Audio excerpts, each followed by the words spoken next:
Introduction to what 80,000 Hours does. So 80,000 Hours has been around for the last 4 years in Oxford, and we're just about to move to Berkeley.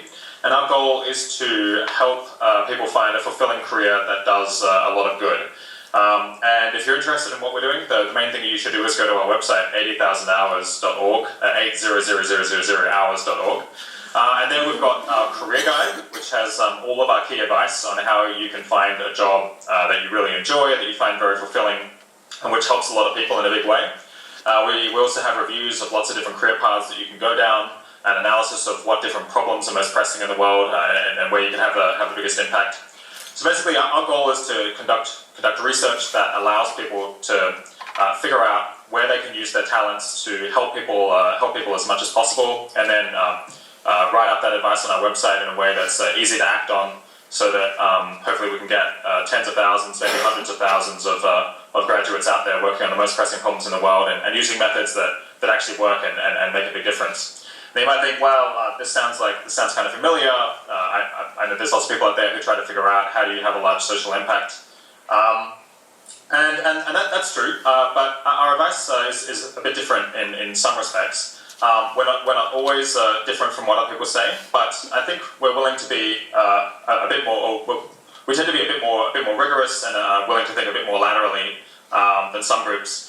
So, for example, early on we pointed out that for many people, maybe the best way that they can do good is to go out and just make a lot of money through professional services, potentially in finance or entrepreneurship, and then donate that money to people who are in a better position to do good directly.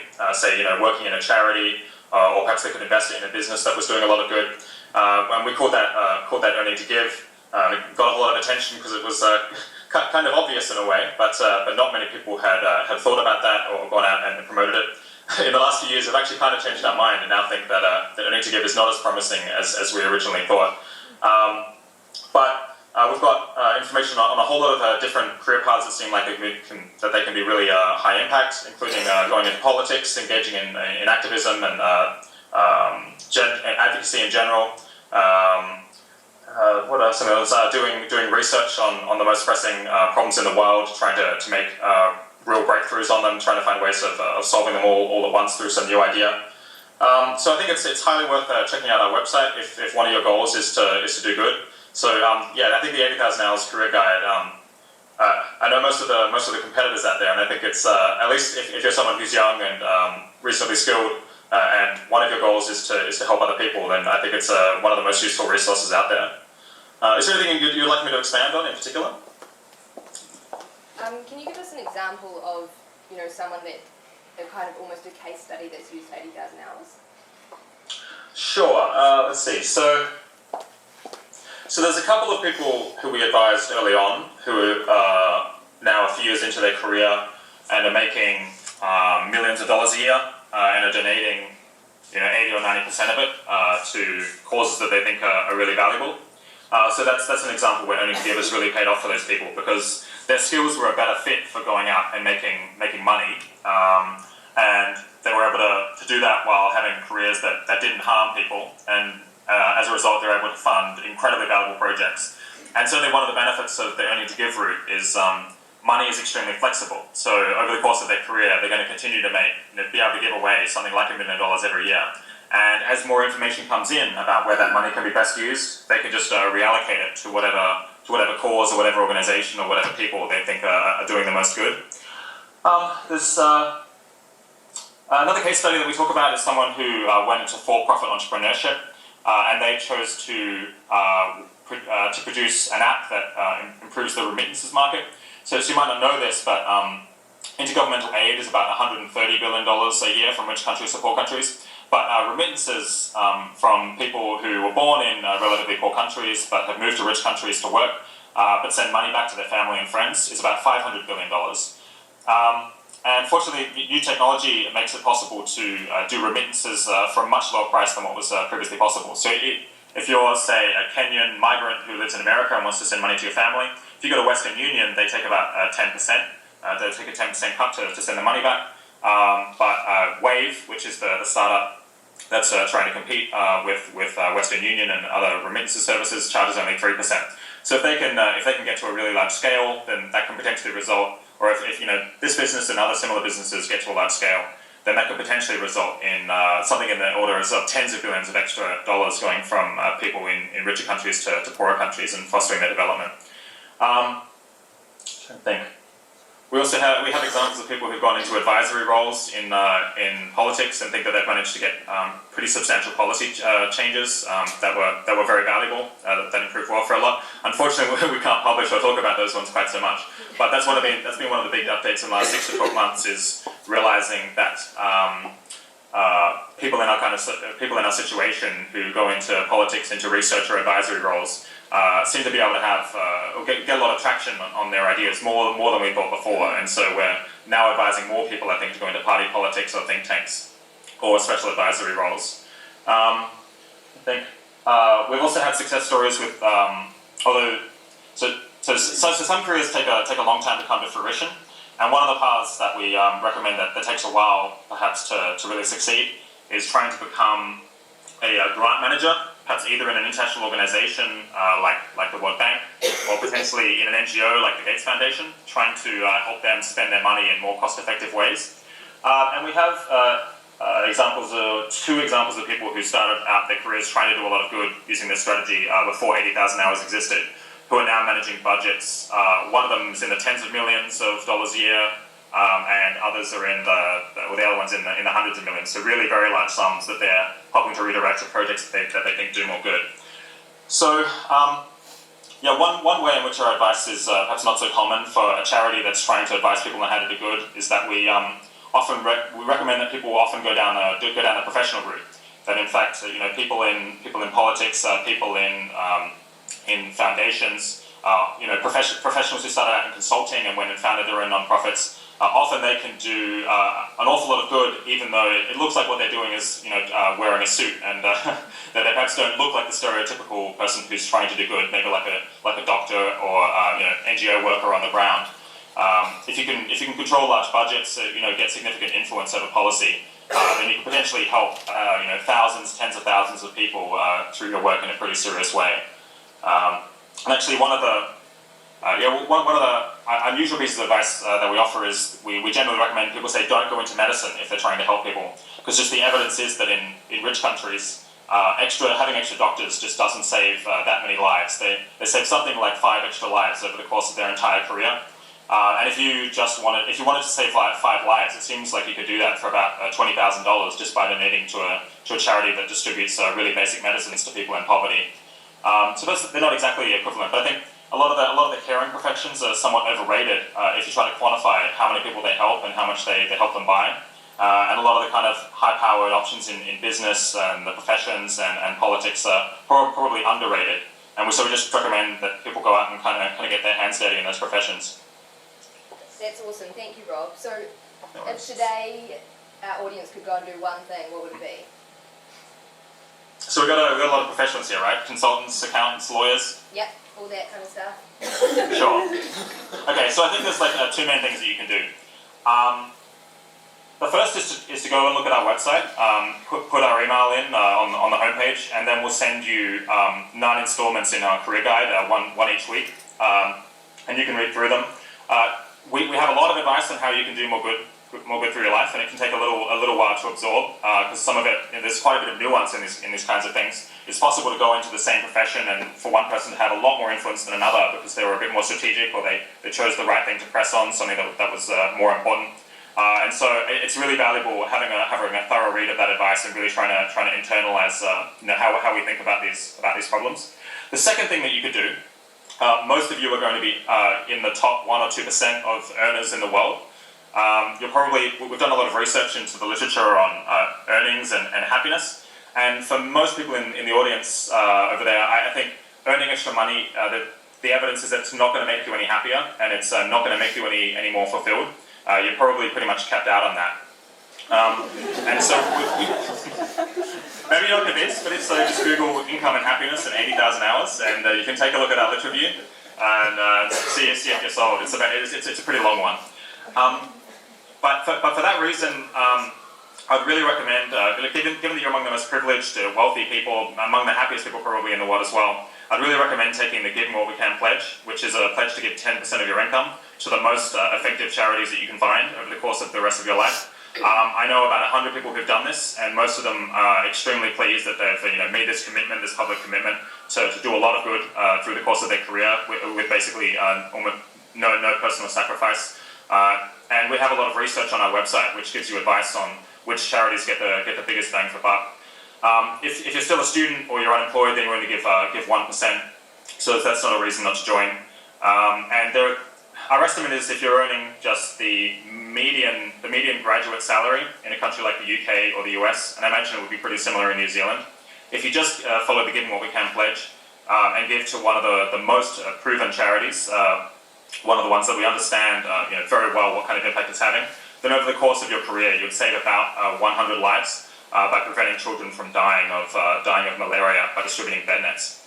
And there may well be better charities than that, but that's just a simple baseline. So at almost no personal sacrifice, if you take this pledge, then you could at least save about 100 lives over the course of your career, which is already about 20 times what we think an extra doctor achieves by graduating and working all of their life in the UK or the US. So I think that by focusing your donations and giving a substantial amount, you can have a really large impact in almost any career at very little personal cost, if any. That's incredible. Thank you, Rob. I'll just let you run. Thank you for...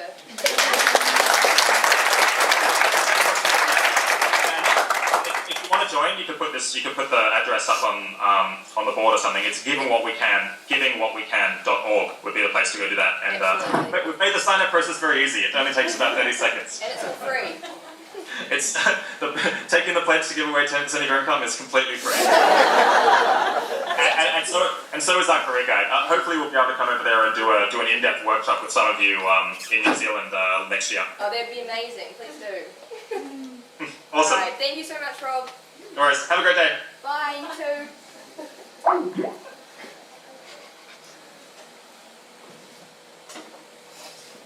That was cool.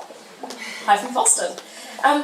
I'd now like to introduce this morning's panel, and leading the panel is Ella Monaghan. She is a past consultant. She was our Ignite CEO in 2013, am I right? 13-14, and she's now a member of the board, and really just an effective altruist and good gal. So she's leading the panel, and I'd also like to welcome David Ellis from the Effective Altruism New Zealand, Rachel Brown, who's the CEO of Sustainable Business Network, and Al Gordon-Latty, the lead of SEAS, who SEAS is a platform for developing skills-based volunteering here in New Zealand. So welcome.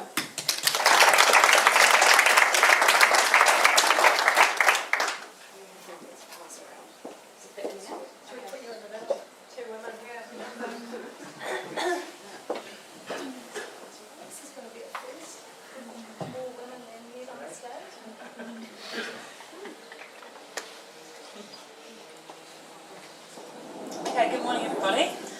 For the next 30 or so minutes we're going to take the conversation back to local, and we've got these three panellists that are going to cover three quite distinct areas of how we can be more effective as young professionals in New Zealand. So Al Gordon-Latty is going to be talking about skilled volunteering and methods to do that. Then we have David Ellis from Effective Altruism New Zealand that takes the line of if you have funds to donate, how about we do that to effective charities? So he's going to be talking about that topic. And then finally, CEO of SBN, we've got Rachel Brown with us today, who work with New Zealand businesses about how they can have a profit that is not only financially sustainable but environmentally and socially as well. So that's all about how you work within your organisation to help your organisation be more effective in that stance. So I think we'll kick off with you, Rachel. Thank you. So a lot of us are based at corporates around Auckland, and we understand that corporates have a larger power than us individually. So could you just tell us a few words on how New Zealand companies are taking this responsibility? Sure. I think the first thing is that I want to just explain the difference between CSR and sustainability. So CSR is the idea that businesses generate some profit and they give it to good causes, and that's kind of essentially what we've heard this morning. you're making your money doing what you do in your daily job, and then a proportion of that money might go to a good cause. That's great. That's a good thing. But if we actually look at systemic issues around the world, a lot of the problems we're facing today are generated by business. A lot of the problems that we are. And if you guys are working in business, what's your role in impacting change? When I was young, when I was your age, I used to look at the way that we all lived and think, what a fucking crazy system we're in. This is mental. We all go to jobs that we don't really like. We all dream about doing something better, and then we go home and we try and find something to make our lives feel good. So I thought, that's just crazy. How can we make our daily work lives great? So then I thought, well, how do we do that fast? Because there's so many issues, climate change, inequality, like so many issues, we all know what they are. How do we make it so that the business community is in fact contributing to much greater, better things? So that's why I started this organisation. And I still believe that's the most important thing. The trick is, when you're in your age group, how do you impact change? And we'll probably talk about that later. But there's lots and lots and lots of things that businesses can do. Loads of things. And the most important thing is to think about, if you're a lawyer, if you're in the medical sector, or if you're in the banking industry, no matter what you do, there's really, really big changes you can make that spin it around from being an apologetic business to being a restorative, great business. And I guess that's what we do. We've got 550 members. They're all trying to do different things, depending on what kind of sector they're in.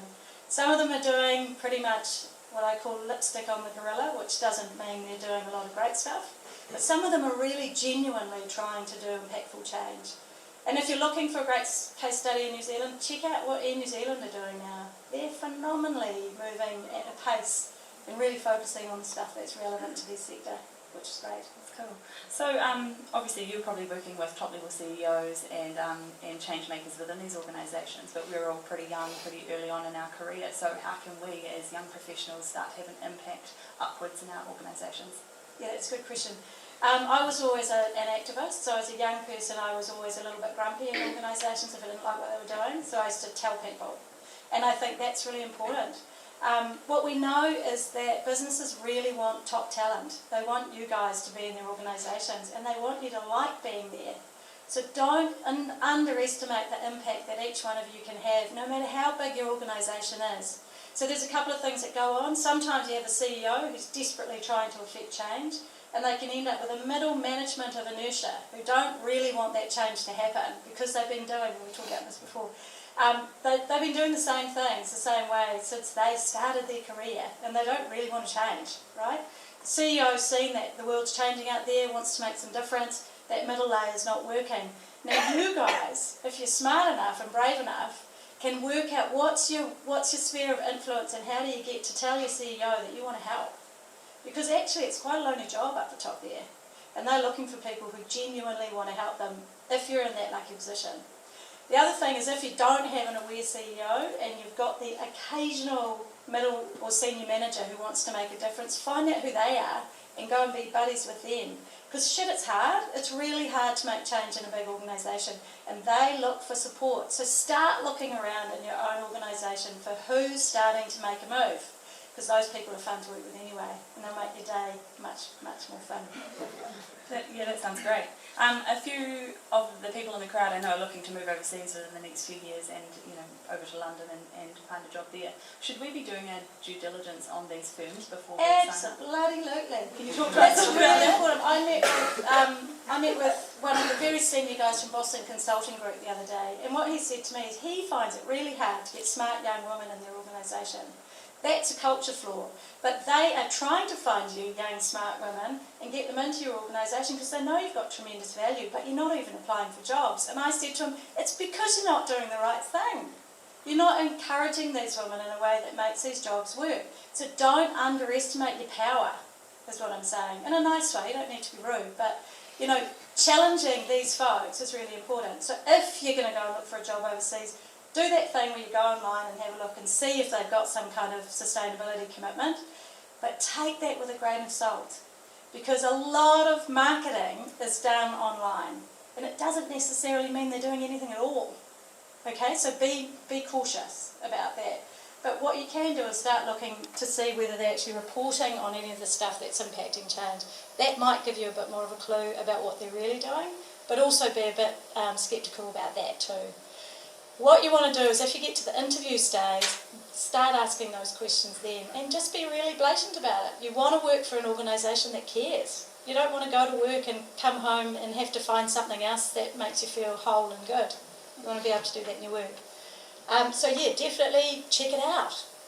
And don't forget you're powerful. They want smart people in their organisation. Awesome, thank you, Rachel. David, my next question is for you. Obviously, effective altruism is about giving of our dollars. I want to talk about the paradox of going to work for a local charity and perhaps earning a lesser amount versus working in the corporate world and giving. And I just want to hear your views on that. Yeah, fine. Obviously we have those sorts of choices available to us. If you've got a skill set that is really valuable for a charity, then it probably makes sense to work for them, but most of us don't have that sort of unique skill set that only us would bring. I mean, if you're a brilliant researcher and can do research on a drug that's going to stop malaria or whatever it is, then there's a lot of potential gain with that. But typically we don't, and the thing altruists would tend to talk about is the counterfactual. What happens if you don't do a particular thing? So if you don't go and work for a charity, someone else will go and work for it. And they might be as good as you, maybe not quite as good, maybe a bit better. But typically there's a lot of people wanting the charity jobs. If you're going to go and get a high-paid job and give your money, if you don't do that, the next person that takes that job may not be altruistic and won't give that amount of money away. So if you're comparing the choice and the differences, it tends to lean towards earning and giving. I'll give you an example. A guy I know, a lawyer, successful partner in a law firm, and he decided to become a teacher. So he retrained and became a primary school teacher. Got some publicity in the newspapers for this big change. Now I look at it from the outside and go, if he's doing that for his own personal satisfaction, great, good on him, no criticism there. If he's doing it because of the teaching benefit for the kids, the only benefit he's bringing to the kids that they wouldn't have had otherwise is the difference between him and what other teacher they would have had, who might have been a little bit worse, who might have been a little bit better. So a marginal difference is the only difference he made to those kids. He could have kept working as a lawyer and given a lot of money away, paid for some teacher aides, paid for some training, some resources. I would argue that he would make a bigger difference giving money than by retraining. So, what about the topic of giving in your own backyard versus giving overseas? We know that effective altruism works with GiveWell, who are really thorough in their analysis of charities and how effective they are, and that guides your decisions on where we should be giving to. So, but we know that those are all global charities. So, I just want to talk about that conversation of, do we give to the global charities that we know are doing wonderful things, or are we to look to our own backyard first? Yeah, good question. And that one comes up often. I would argue first that it's not either or, that it's possible to do both. The effective altruism movement, which is relatively new, only less than 10 years old in terms of its name and its concept, although it's been around for a while, I guess, historically, it would argue that if you want to save a life, then do the numbers and see what the difference is. So I don't know what it costs to save a life in New Zealand. It would be hundreds of thousands of dollars typically to save a life here. They reckon, and we heard it before, you can save a life through, for example, the malaria nets against Malaria Foundation for about $3,500. That's enough for 1,000 anti-malarial nets. You're stopping a lot of sickness and you're saving a life. So if you really want to get the value for it, then overseas is there. If you want to do lobbying and change policy, then you can do it here. So, I mean, you can change government policy here somehow so that the government is more effective in helping poverty. That can have a huge effect. So the lobbying aspect can be done here while you actually give money overseas. A common one that gets quoted is, if you are concerned about blindness, in New Zealand you can pay for the training of a guide dog for a blind person. It costs about $30,000. Now for the same amount, through something like the Fred Hollows Foundation, you can pay for 1,000 cataract removal operations. So if you're going to compare those two, I guess we make choices, and we make choices based around whether we know someone that's blind or whether it's our child that's blind or whatever. I mean, those sorts of things come into it, but it's a good comparison to make. I guess the other thing too is, if you're motivated by giving to faces you can see in New Zealand, and that's going to help you give more over your life, then do that. But arguably change your motivation as well. Do a little bit here and more overseas would make sense. How do we strike that balance between researching the action to take and actually taking action? Yeah, I guess from talking to people I know, and typically middle-class, middle-aged people, I think the lack of knowledge about effectiveness of charities is an excuse for not giving rather than a genuine reason. The organisations that are popping up through the whole effective altruism movement are brilliant in terms of assessing charities. They're bringing the corporate concept of assessing effectiveness and interventions into the charitable world, and it's really nice to start hearing charities using the same sorts of concepts. I just saw Kids Can, the child disease research funding organisation, have done research into how effective they've been. Now I think you could question exactly what they've assessed, but they have attempted and done a good job of attempting to assess their effectiveness. So we want research, but you can do the research yourself, but when you look at things like GiveWell and the way they assess these charities, they're incredibly rigorous, and they come up with currently 4 top charities and another bunch, and they're really smart at what they do with it. That's wonderful. I'm going to pass over to Elle for the time being. Elle, could you talk to us a little bit about using our time and skills to volunteer versus giving money, and your thoughts on that? Yeah, absolutely. I think the first thing to say is that they're not mutually exclusive. So we obviously can give money, and that's a great thing. It covers charities' operating costs. It means they can exist to begin with.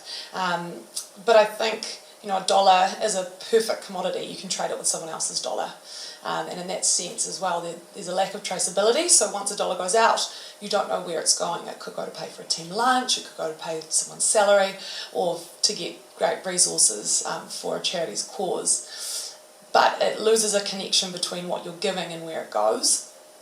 And the other thing is that time isn't a perfect commodity. Someone's hour is very different from another person's hour if they're engaging their skills. And in that way, by using your skills to donate, you are able to match your skills with a complementary need in a charity, and that will help do something for the charity, which otherwise they would have had to spend quite a lot of money to attain.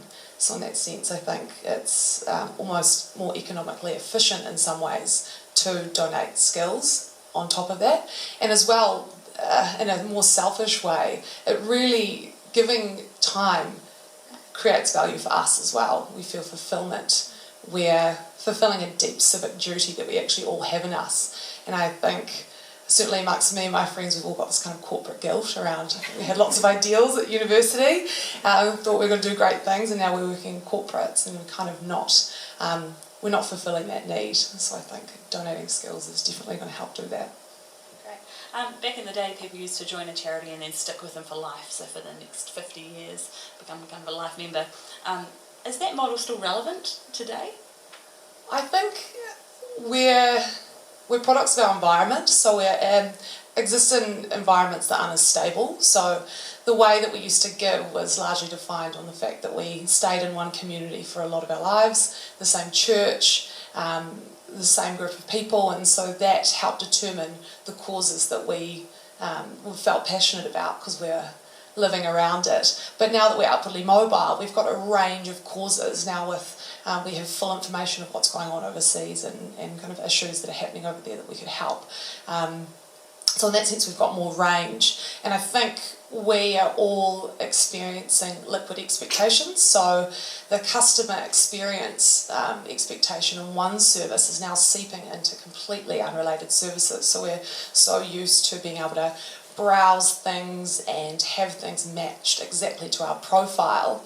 And I think in that sense, the way we give, especially with volunteering, is going to necessarily be a digital change. So it needs to be, we need to be offered options in that way to break down the barriers, for example, of us trying to build our own position in an organisation to undertake skilled volunteering. It takes a lot of time and effort.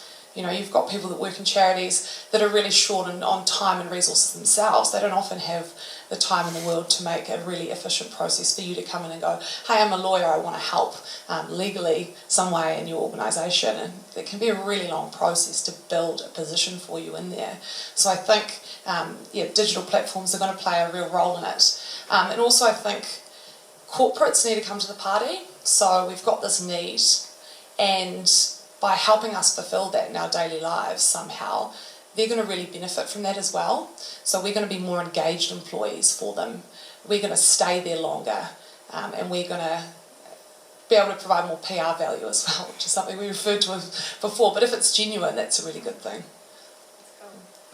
You touched on it, but I just want to go back to how there is some hurdles to overcome to be able to be a skilled volunteer for a charitable organisation. So how does your platform intend to kind of minimise those barriers and connect people easily in the way that we've kind of come to expect through technology?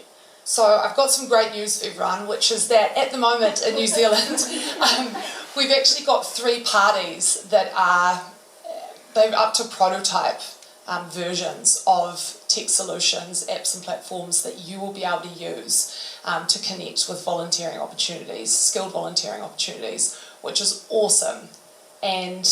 But the real problem is that we as potential future customers of this haven't made our exact needs and preferences known.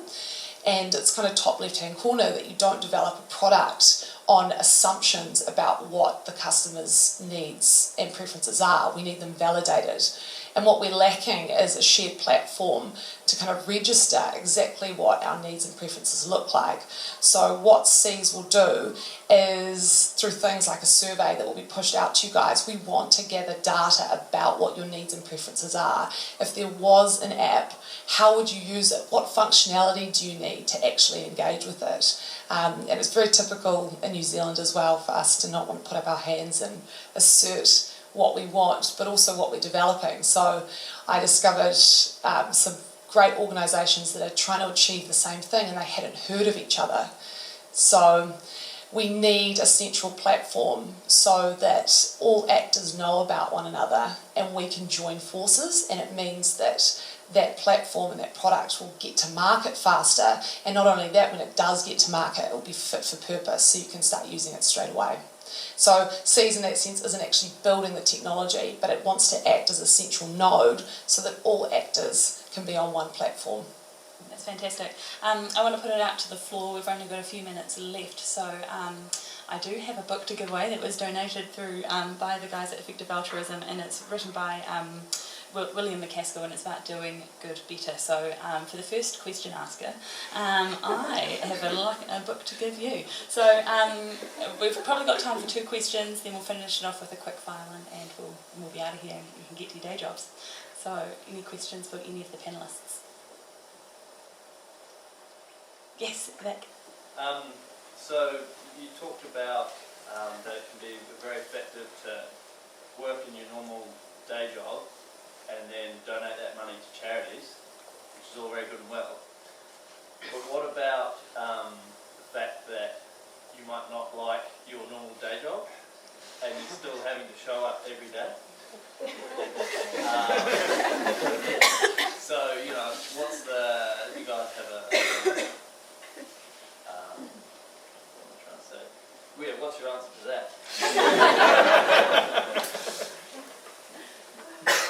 That's exactly why I started doing what I did, right? So when I was your age, well, I'm guessing you guys are in your 20s, I thought, this is crazy. All these people go to work every day. They hate, most of them drive to work, they get to work, they hate their jobs, and I just heard a little bit of a reflection of that in your comment.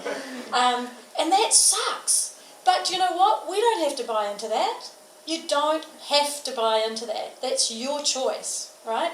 If you guys all started to go, the way that the choices for us as young people in the career space is just terrible, change it.